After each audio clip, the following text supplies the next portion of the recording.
Hi everyone. At the outset of this video, I would like to pick up right away and complete a semi-incomplete sentence or concept or thought that I began in the video called First Steps, in which I said,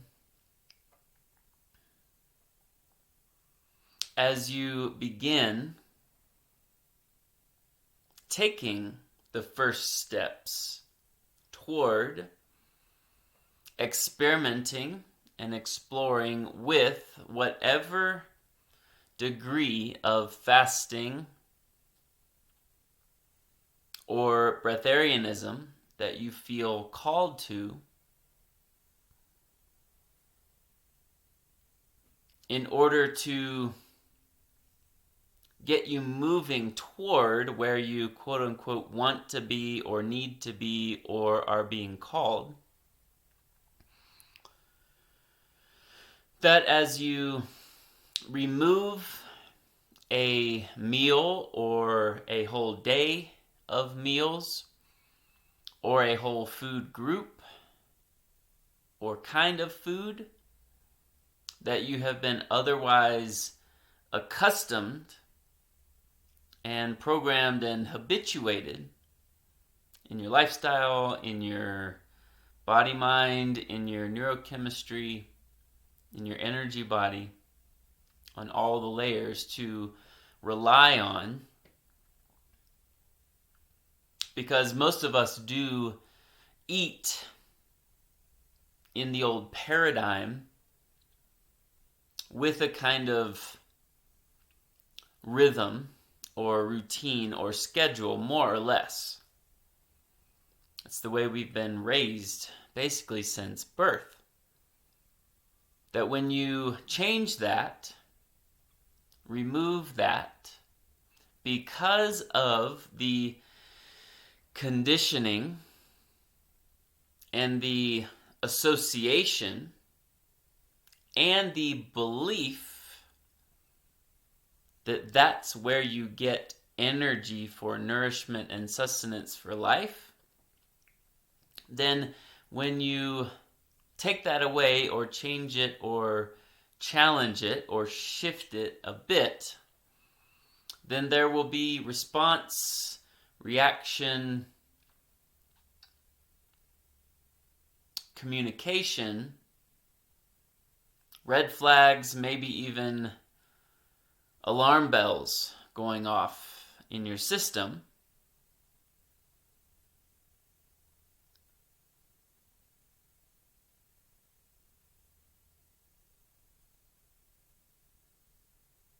that I said may make you feel weak for a time, and that that's very normal. I would like to clarify that and complete that thought,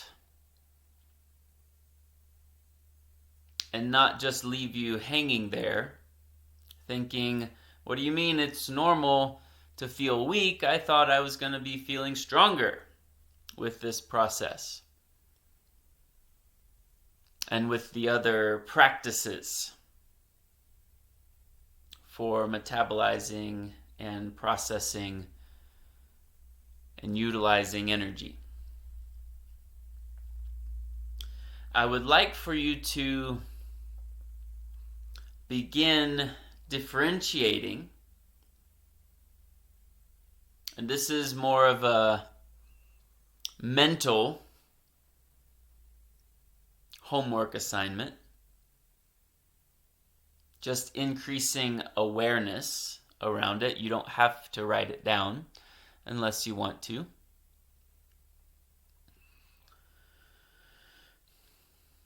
Around the difference between hunger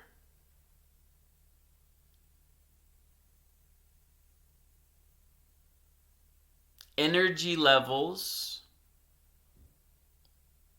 and conditioning around hunger and energy levels.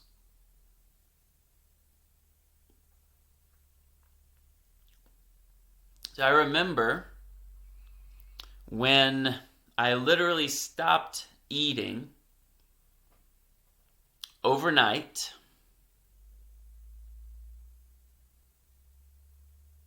and I determined to trust the process and not wait 6 months to go to this other guy's workshop, and to really listen to my own intuitive guidance, not to do anything dangerously or irresponsibly. But the first criterion that I gave myself as a little test was I'm only going to eat when I'm hungry.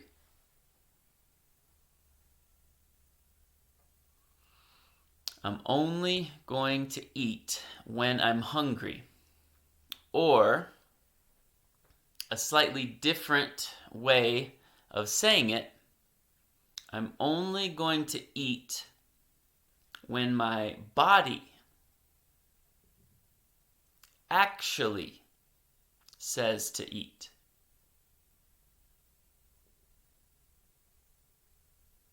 Not the mind, not the clock, not the ego, not conditioning, not taste buds or cravings.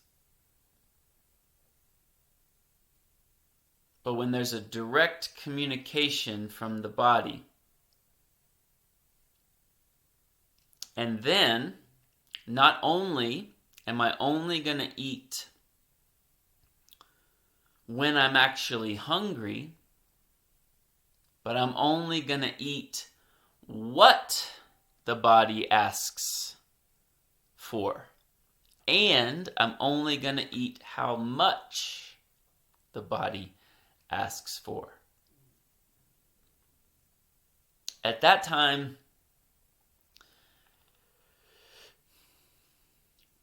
I was still cautious of my allergies because I had not yet seen that there could be a full-on reset of those. And as I said, actually, at day 21, which is how long it ended up going, when I said overnight, all right, I'm going to give this a try, and I'm only going to eat when I'm hungry. I'm only going to eat when my body asks for something and what it asks for and how much. That literally went for 21 days. Unplanned for. Come to find out later, actually, 21 days is a pretty common standard length of time for a cleanse.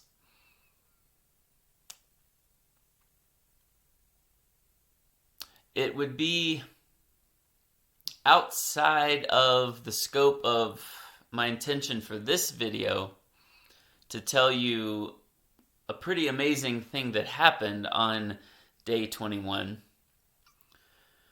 that precipitated my body asking for oatmeal, which actually was on my list of allergens.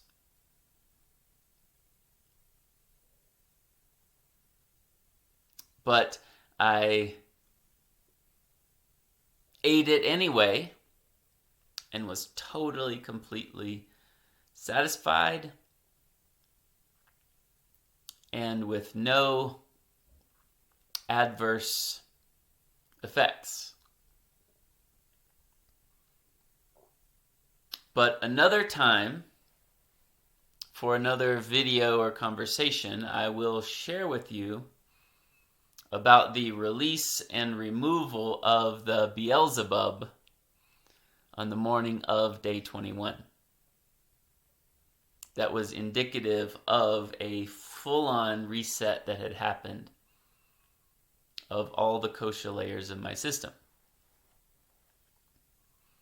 In any case, back to the conversation about hunger, energy levels wobbling a bit, feeling what might be perceived as weakness, and conditioning around those two.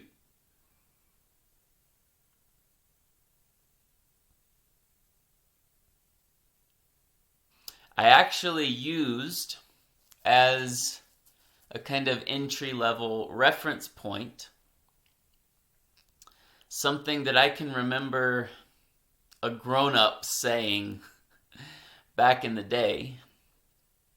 When I was a kid, maybe I was at a friend's house, or maybe it was my parents. I don't really remember. And you know how kids like to say, I'm starving, I'm starving, I'm so hungry, I'm starving. I need something to eat. Oh, hungry, starving. And this grown-up, whoever it was, wisely said, and it has stayed with me, you are not hungry or starving. You want to see somebody really hungry or starving? Let's go over to a third world country where people are in poverty and their ribs are showing and their bellies are bloated and they look like walking skeletons. Those people are hungry and starving. You are not. You can do without this particular snack or whatever it is that I was wanting.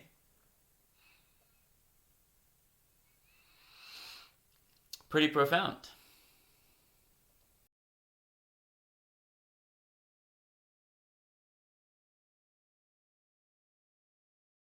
We have evidence of large groups of people that didn't eat much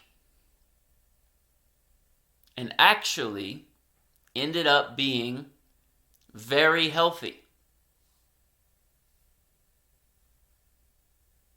very strong, passing on robust immune systems to younger generations. Now again, people do die of starvation and thirst. The starving kids in Africa or other third world countries are actually hungry. I'm not saying that they understand breatharianism. What I would like to say is that this whole process is the answer to world hunger. Yes, hydroponics and sustainable farms and gardening and all of that is a supplement and can assist and is also an answer to the world's hunger problems. But we can't seem to agree on how to even do that. Limited land, limited resources in the third dimension,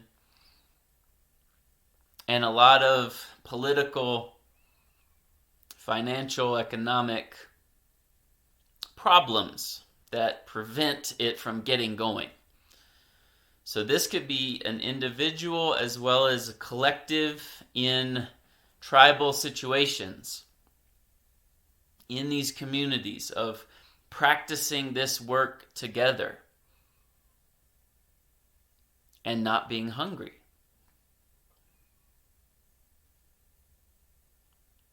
But what I am also saying is, even though they are actually hungry, actually starving,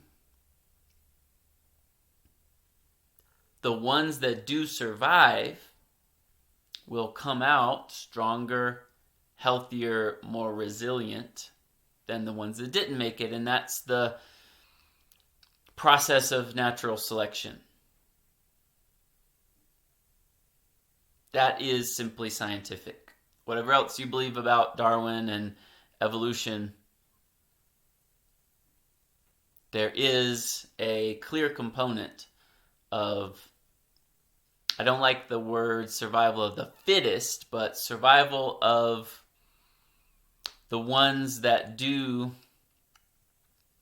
quote unquote, mutate into another way of living and not relying on the system of depletion or deficiency. All of that is still speaking from the old paradigm, but it is a good reference point or example to keep in mind.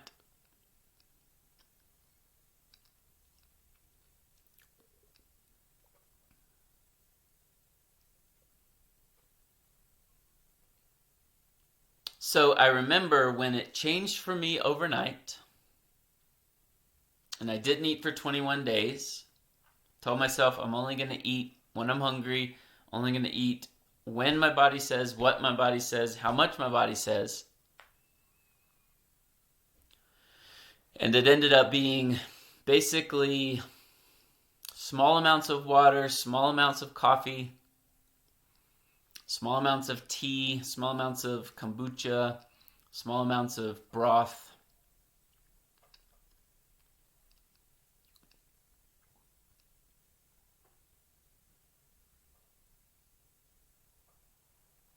During that first period of 21 days.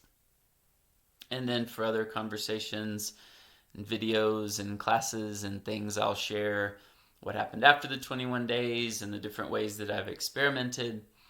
And I'll share different experiences that I had within that first 21 days as well that were quite profound. But for now, I'd like to go back to my intention for at least this portion of this video, which is differentiating and discerning and deconstructing the difference between hunger, energy fluctuation, and conditioning around that. So again, as I said in another video, there's already a strong association between energy dropping and the assumption that that means I'm hungry and then needing to eat something to bring the energy level back up. That's not wrong or false. It's the old paradigm. But even in that old paradigm, it's not necessarily true across the board.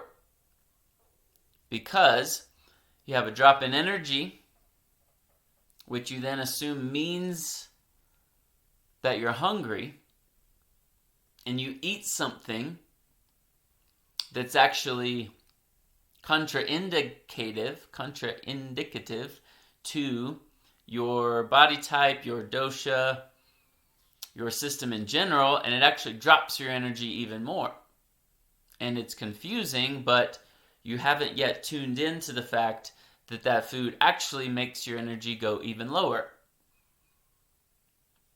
Or some other foods, it takes so much time to process what you just ate that it wasn't even worth it to begin with. Or some other foods don't boost your energy at all. Or some foods will spike your energy, which then gets into the whole insulin and diabetic conversation. It will spike your energy, spike your blood sugar, and then you'll have another crash. Again, for another conversation at another time, I will share with you my transition into keto and paleo, which for me at that time was very appropriate because the other way that I had been eating relied on this very up and down roller coaster of spike and crash, spike and crash, spike and crash. And it's very sugar based. Whereas a more fat based diet in the old paradigm provides a more even keeled energy burn, where your relationship with even hunger in the old paradigm changes, and it's not up and down, up and down, up and down.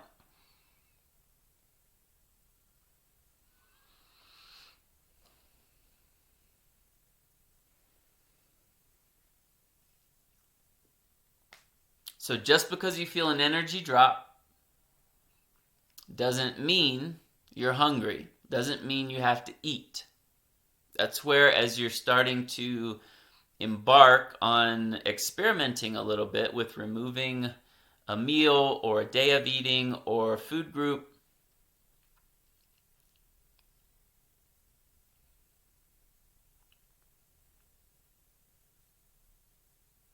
I would like to throw in another example really quick before I forget it, of hunters and gatherers or other kinds of cultures and societies that relied on what they could find in nature, either through hunting or gathering, hence the name. And if on one particular day, even though their gatherers and their hunters and their gardeners or whatever were super skilled, if they couldn't find anything, then the whole community would have to do without.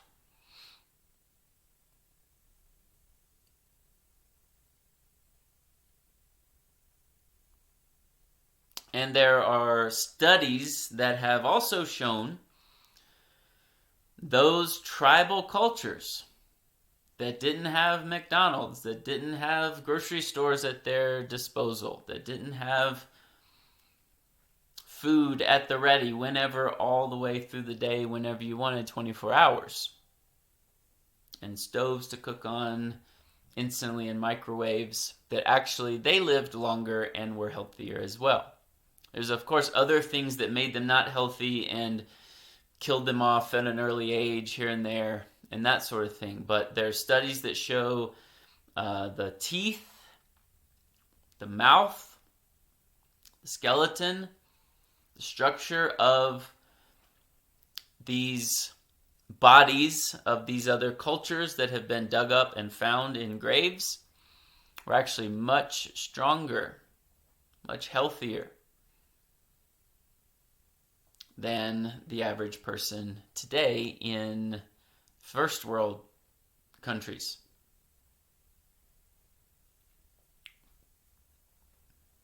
So, that's another example. Back to what I was saying. As you begin removing a meal or a day or a food group, there may be a perceived energy drop that's then associated with hunger. But before you panic, for one, oh my God, it's not working, I'm weak.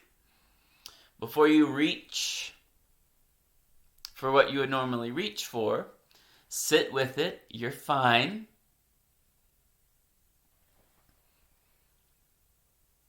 Now, of course, if you do have diabetes or something like that, before you even embark on this course, if you have a condition, I do believe that those things are healable through proper nutrition, along with fasting and breatharianism and these practices.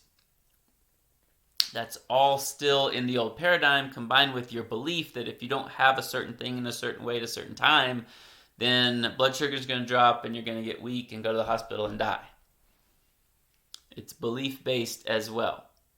But if you do have one of those actual medical conditions, then it will require, probably before you even start fasting, to get the boat going in the right direction first, to really thoroughly rebalance. Remember, I've experimented and studied and kind of refined this process for myself over many, many years, because I've tried out many different diets and nutritional systems for myself before I even did this. So I have knowledge of the different things, but I've not gone to med school. I'm not a medical professional. However, these studies, these articles, these documentaries, and then my own intuition and direct experience is trustworthy. I know for sure that what I'm presenting to you is true in my experience, and therefore can be true for you too. So as you take that food away, or that meal, or that day, why do you think in a lot of the traditions, particularly Christian, but unfortunately it's not really there much these days, but if you look back medieval and ancient times, Christian as well as Muslim, as well as Judaism, and probably all the others, they always say prayer and fasting. Fasting and prayer go together. So we can kind of lump all 7 of the practices I'm going to give you into the prayer portion. It's like fasting and a practice. Fasting and a different kind of energy source.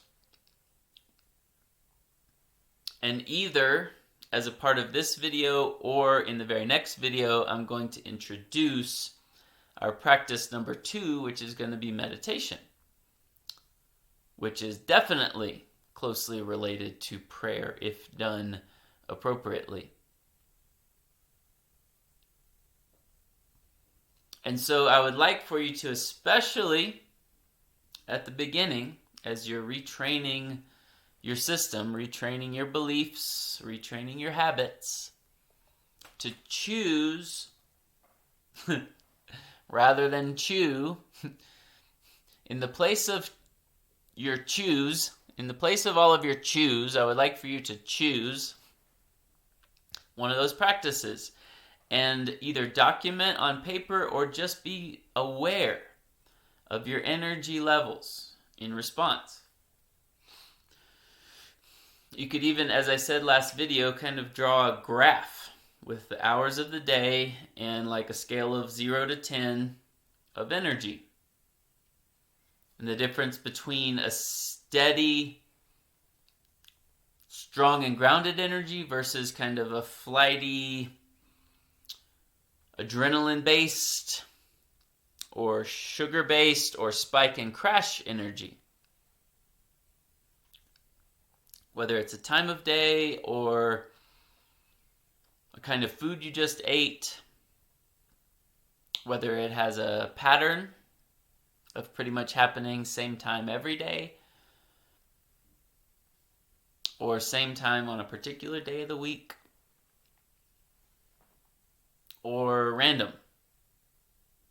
But I bet if you pay attention to it, it's not random, it's connected to something. Replace that meal or that time of eating, or at least sometime during the day, with one of these practices, yoga, meditation, or any of the others. And see if your energy doesn't either go back up to normal or even go up a bit in a different way than a sugar spike or an adrenaline rush or a caffeine high. Pay attention. Not just doing things mindlessly and blindly because you've always done them that way, or because of a certain routine or rigidity or schedule. You have to change your belief about what you need. And then as you see clearly about what you need is changing, then that then also changes your beliefs. You don't need what you used to need or what you thought you used to need. But because of the power of belief, what you thought you used to need, you did. But that's changing.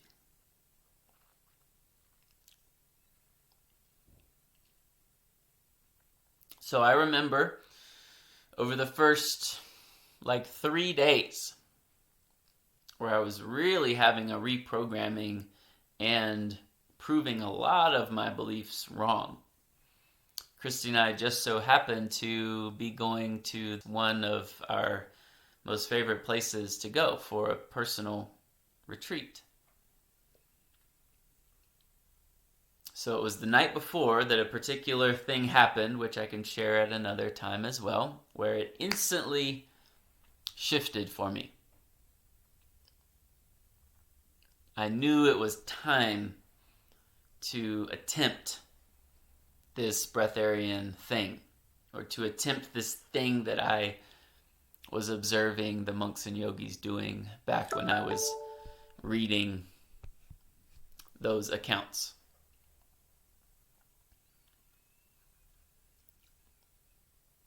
And for the next 3 days when we were at the monastery, and I was meditating a lot and I was doing yoga, and it was a very conducive setting, actually just happened to fall right in line synchronistically, where I had some time off of work. Eventually, you don't need downtime, you don't need time off work. You can be doing everything as you normally would and still be totally fine with this lifestyle and this practice. But at first, you might want to set some time aside where it's conducive. But guess what? Your lifestyle might not even allow that. And so you take that into consideration. Or maybe if breatharianism itself isn't an ongoing lifestyle, but intermittent periodic fasting, a few times a year, or once a month, or once a week. Most of the ancient religions have once a week as a prescription, or even a requirement. Prayer and fasting once a week on the Sabbath or whenever it was for them.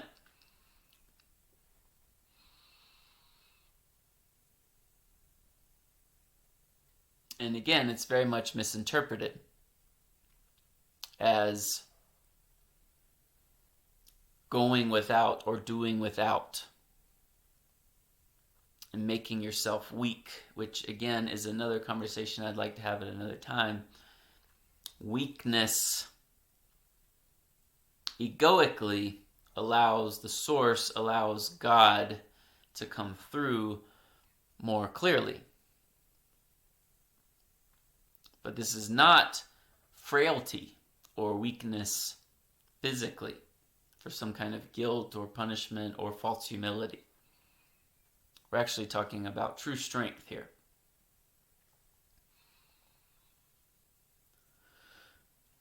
So when it literally happened overnight, we were at the monastery for 3 days. And I told myself, all right, now's the time. Only going to eat when my body says to eat, what my body says to eat, when I'm actually hungry, and how much. And of course, during the periods of time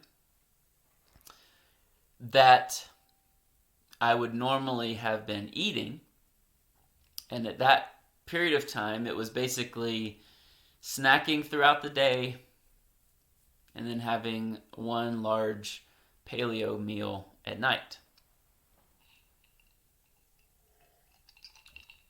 When my body, my conditioned body,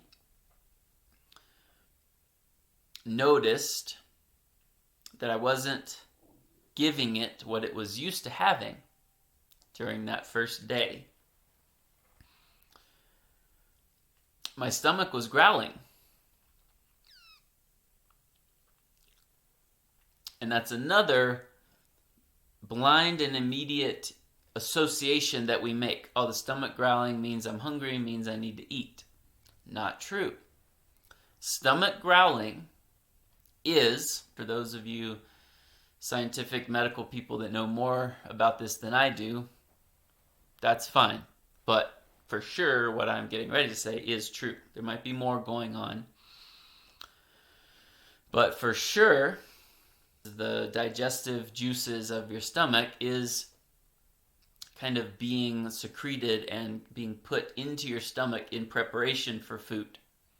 That's the sound that you hear, stomach growling. That's the feeling that you get. That kind of feels like hungry, but it's actually just preparation. Getting the juices flowing to digest food once you put it in there. So I would hear and feel my stomach growling. I would get that kind of feeling that I would normally reach for a snack or whatever it was. But because I was committing to this experiment and to the criteria that I laid out for myself, I asked, am I weak right now? No. Am I really hungry right now? No. So remember, this is not taking yourself to starvation. Those examples that I gave, that's not what we're doing here. That's a third dimensional paradigm of natural selection and strong immune system through adverse, severe, extreme conditions. So it's not wait to eat until you look like one of those people. No, that's not what we're saying. Those were examples to say that you're not necessarily hungry when you think you are. Or you don't necessarily need food when you think you do. Or when you've been conditioned, or when you and your body have conspired to think that you do. Again, it's a codependent relationship that has to be deconstructed and reoriented.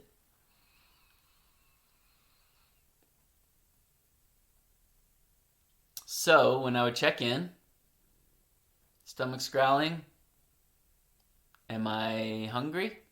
No. Am I weak? No.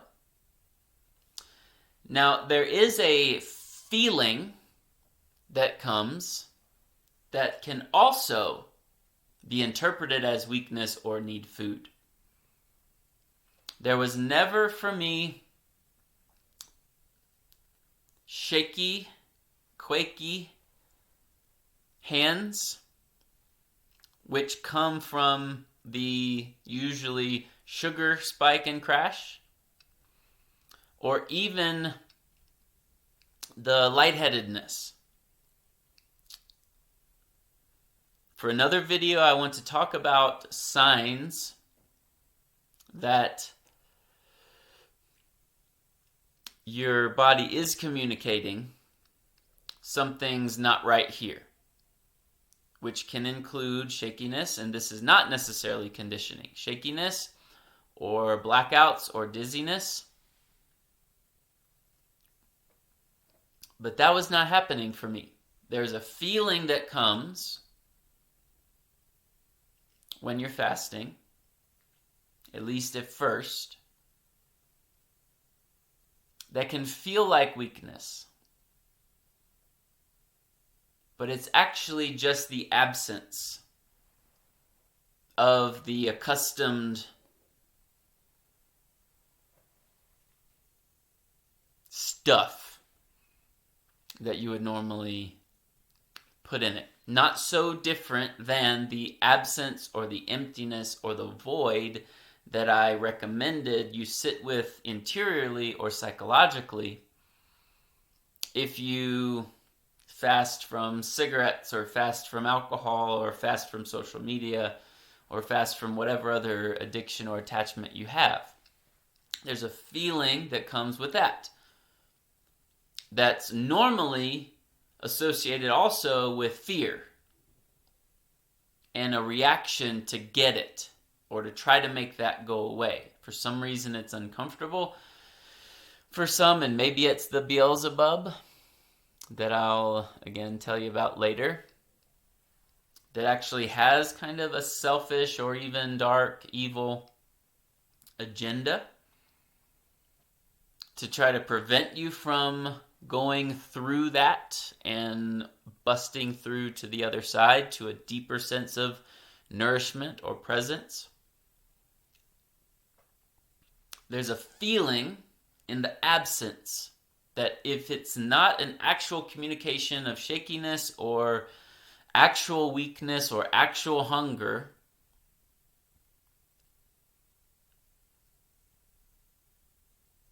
that if you just sit with it and really check in and ask, is this hunger? Is this weakness?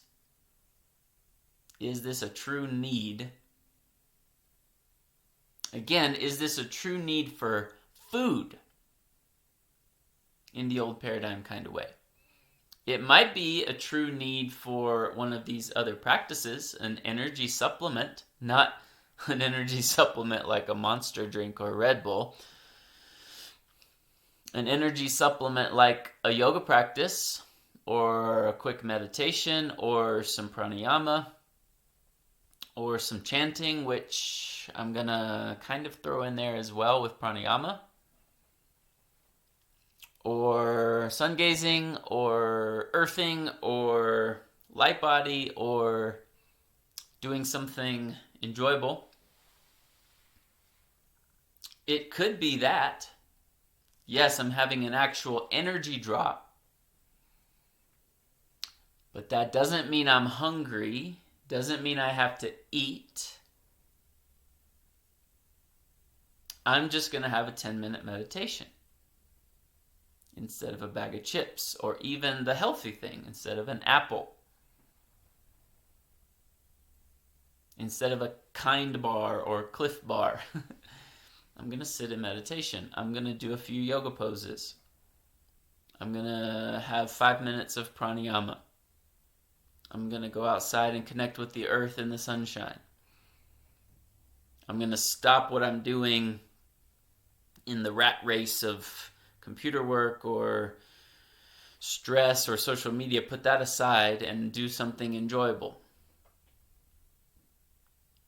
And see if, because again, if you just commit to it, if you just discipline yourself to not reach, because that short circuits it, you're fine. You're going to be fine if you're taking all these proper precautions.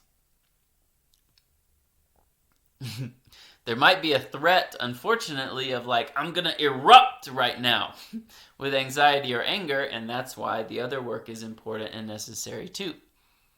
The hangry thing. That's a problem. It's not just physiological. That's a problem with you if you get hangry. In any case, pay attention to the difference between hunger, energy dropping, and what is needed. Because yes, then eventually, at some point,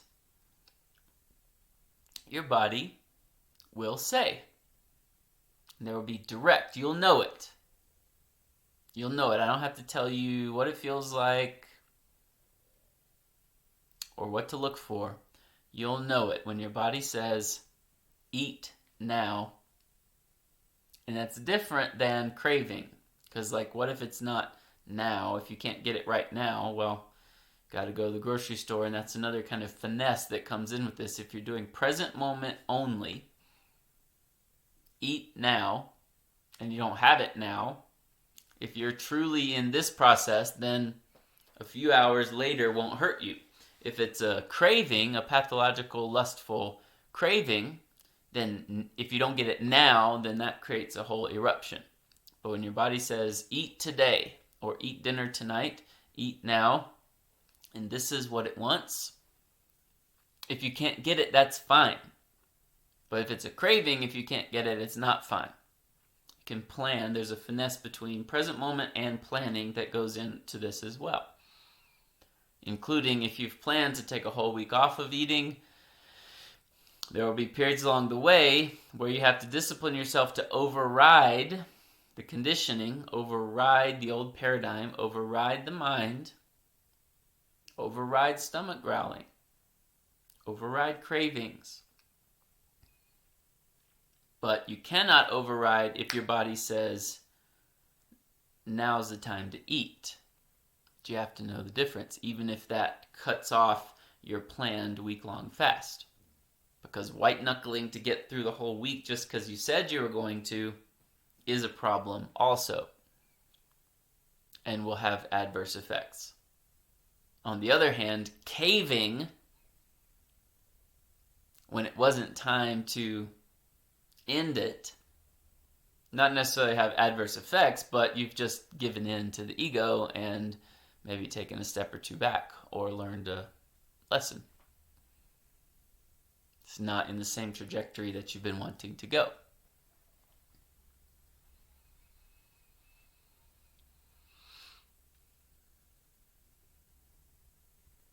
So, the perceived weakness that you feel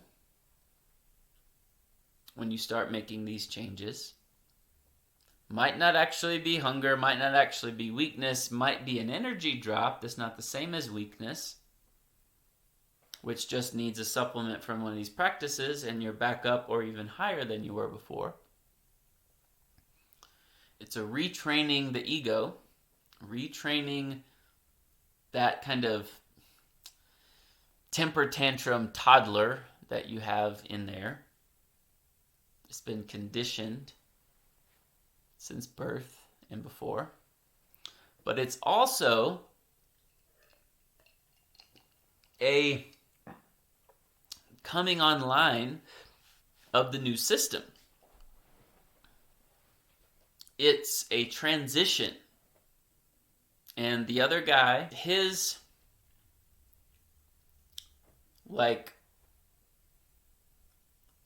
week-long or 10-day retreats that he takes people through this process together as a group, initiating them from meat to no meat, to smoothies, to juice, to broth, tea, and water, to dry, and then back out again. He says that, and I think I just gave an even more thorough explanation than he ever did. He never even explained why or what it was, but he just used the word weak. He said, you'll feel weak for a time, but then once you get through that weakness, the new system has turned on, and you get stronger and stronger and stronger and stronger. In the old paradigm, once you start getting weak from hunger, then you get weaker and weaker and weaker and weaker until you ravenously eat again. It's another indication in this new system. If when you eat it's ravenous, that's possibly from a depletion mindset. I'm also going to give suggestions for how to eat when you eat, not just what. How to eat mindfully and not ravenously because you've just starved yourself for 3 days or 5 days or a week or however long. It's an indication if this kind of like animalistic hunger turns back on and you are just gorging yourself or engorging yourself, whatever the word is, stuffing yourself and can't get enough. That's, again, binging and purging, not fasting and feasting. There's a difference. So he even warned, at the beginning, you'll feel weak, but it's not real weakness, it's a transition. And then you actually get stronger and stronger and stronger rather than weaker and weaker and weaker. So if it were the old system, you get weaker and weaker and weaker. In this system, you get stronger and stronger and stronger. And on days that you are fasting, if it becomes a lifestyle, because that new system has come online and has really rooted in, then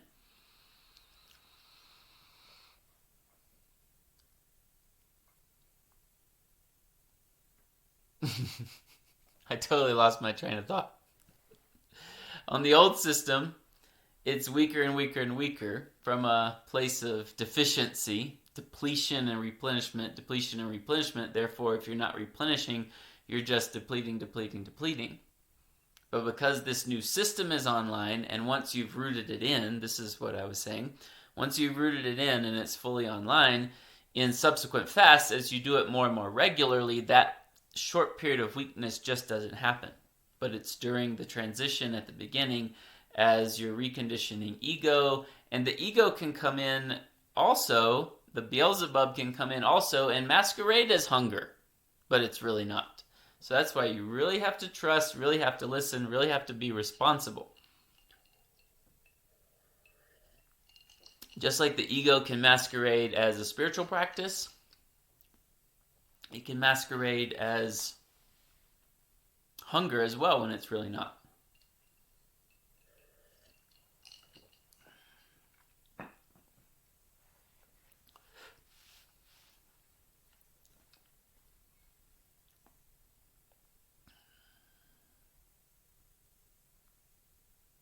So I experienced that for the first 21 days, but definitely the first 3 days. And I was astonished. The first day went by, and it was the first 24 hours in my entire life that I had not had anything to eat. Another old paradigm, third dimensional example, just to use reason here, that like you're going to be fine. You're going to be fine. Not just that the religions have it in there, even if they're doing it from the wrong perspective. A lot of very dogmatic fundamentalist practitioners of these religions fast 1 day a week. They might actually get weak and shaky and ravenous when they eat again, but they do it and they don't die. That's all I'm saying. Just use reason here.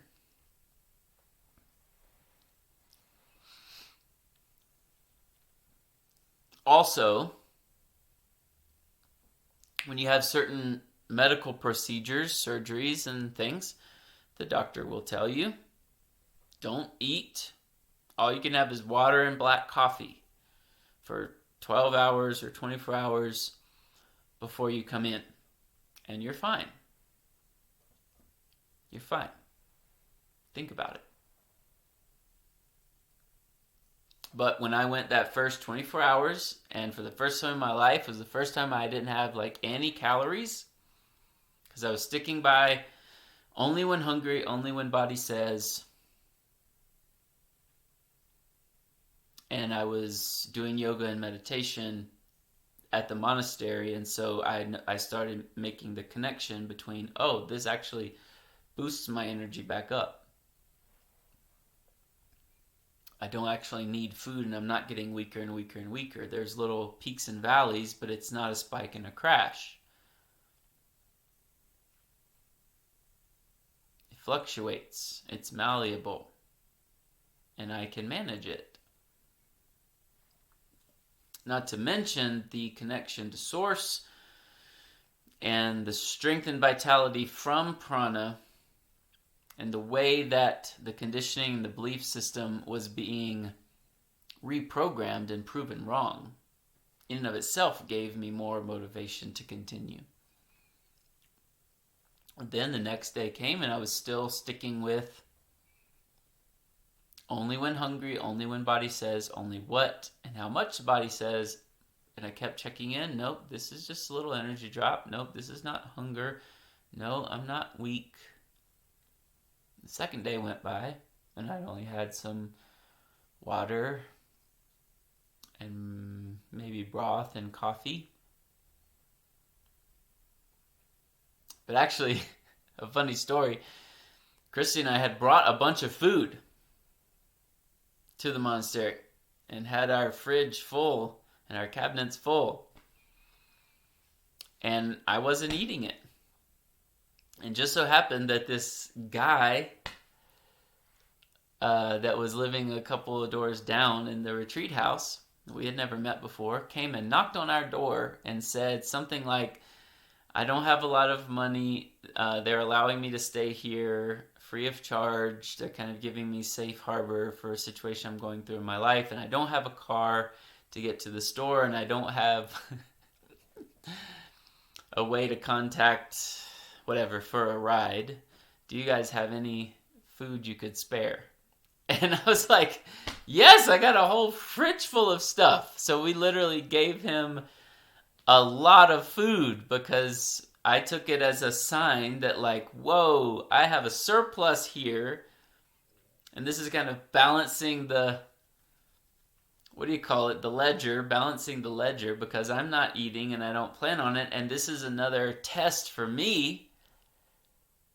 Like, God is bringing this person to my door saying, do you have any food? Talk about all the food we can save and give to starving people, much less, not to mention, teaching them this new technique. But all the people that could eat from the resources and the food and the money saved by us not eating. So I gave this guy all of my food that I had brought with me that weekend at the monastery as another act of trust that, like, this is what I'm being called to do, and I'm not going to starve since that's what's happening. And I feel a very clear yes in my gut to give this guy my food because I don't need it and I don't want it. And I'll trust that I'll be taken care of from a true place of abundance if I do need food at any time during this trip.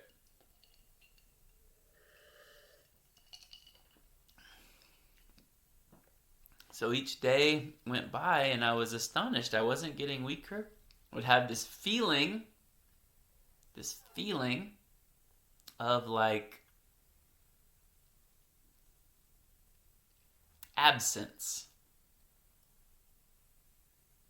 But presence and fullness doesn't always equal positivity. It could be too much. It could be a surplus. Why do you think emptiness with a capital E is, like, synonymous with enlightenment in the Zen Buddhist tradition? Or why in the Bible it says, I must become less and he must become greater? So true lightness, true selflessness, true emptiness makes space and room for true fullness, true light, true presence, not excess. True presence is not the same as excess or surplus, and true emptiness is not the same as absence or deficiency or lack.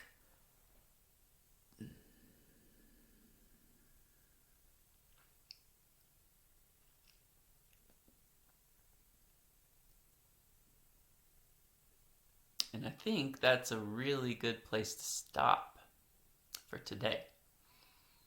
Next video is going to be practice number 2, meditation, and I'm going to bring in the ever elusive sleep component that's not a part of this course, but is a part of my experience with this that I keep telling you I'll tell you about later. So I'm going to tell you about sleep and meditation, let you bring that in to your tool bag of practices for nourishment,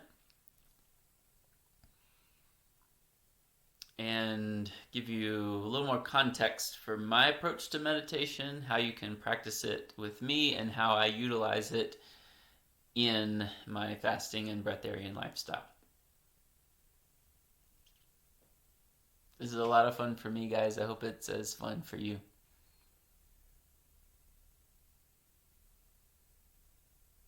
Keep it up. Stay in touch. Namaste.